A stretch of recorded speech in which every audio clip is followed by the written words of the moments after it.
Hi, TikTokers. I thought it was time for my first try at TikTok.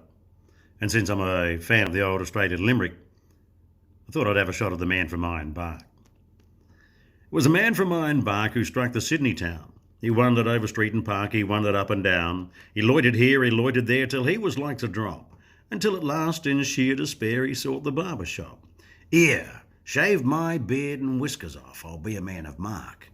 I'll go and do the Sydney toff back home in Ironbark." The barber man was small and flash, as barbers mostly are. He wore a striker fancy sash and smoked a huge cigar.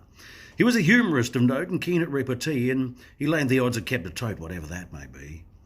And when he saw our friend arrive, he whispered, "Here's a lark. Just watch me catch him all alive, this man from Ironbark."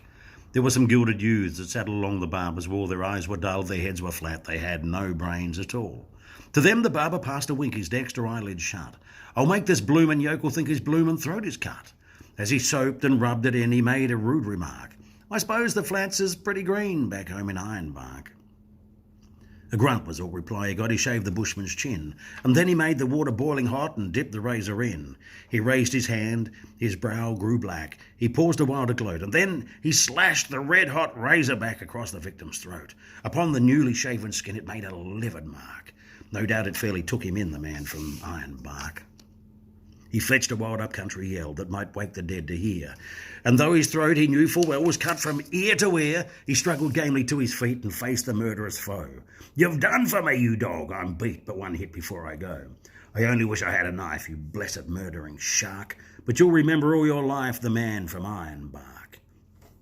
He lifted one hairy paw, and with one tremendous clout, he landed on the barber's jaw and knocked the barber out. He set to work with tooth and nail. He made the place a wreck. He grabbed the nearest gilded youth and tried to break his neck. And while his throat he held to save his vital spark, and "Murder, bloody murder," yelled the man from Ironbark.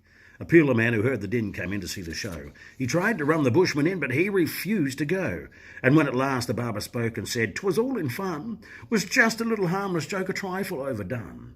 "A joke? By George, that's fine, a lively sort of lark. I'd like to catch a murdering swine one night in Ironbark." And now around the shearing floor, while listening shearers gape, he tells the story o'er and o'er, and brags of his escape. "Them barber chaps what keep the tote.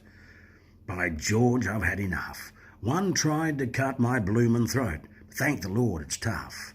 And whether he's believed or no, there's one thing to remark, that flowing beards are all the go back home in Ironbark."